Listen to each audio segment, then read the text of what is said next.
Hi, this is Sherry Wallace. We're outside of... We met Sherry Wallace remotely. I've been with space heater. She was kind enough to have her husband shoot phone video for us to show how folks in rural areas got hammered by the Texas deep freeze. Finally came back on, as has been on. That's almost 5 days? Yes. We checked back in person several weeks later to find we'd only scratched the surface. That and much that happened in the deep freeze still needed explaining. Channel 25, get the local news because they're the only place that was giving us any kind of information. The Texas deep freeze put a lot of people and animals like this in danger. But now ERCOT says it's made changes to prevent that from happening again. Will they work? That's the question a lot of people had after listening to this. Out of the gates, we fixed several problems that have plagued us in the past related to extraordinary costs during emergencies and uncertainty around pricing rules during emergencies.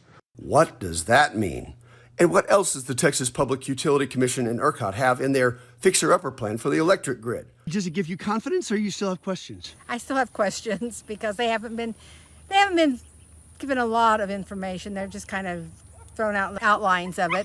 Much of the renovation plans lawmakers came up with had a familiar ring to it. I filed a bill that would have required the Public Utility Commission to ensure that there was an adequate reserve to prevent blackouts. The leadership in Austin did not give it a hearing. In fact, some of the ideas, we're told, go all the way back to the freeze of 1989, Turner's first year as a state representative.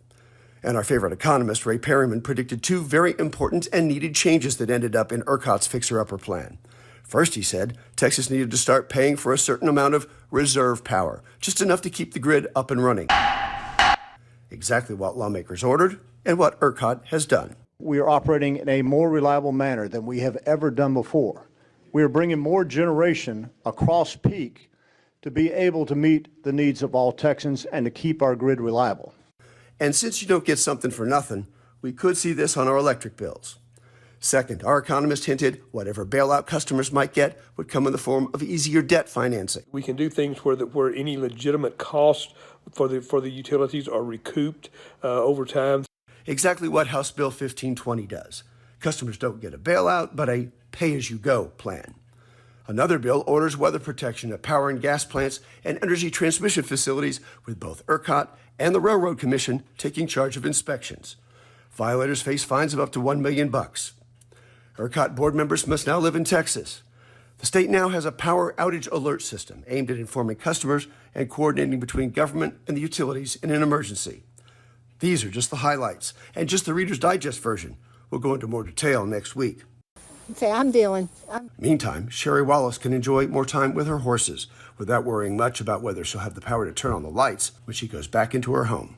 I hope that if it would be that bad that they would have made enough changes that they'd be able to get through it a little better. Because she says without meaningful changes that help, Texas politicians might have a hard time getting elected dog catcher next time around.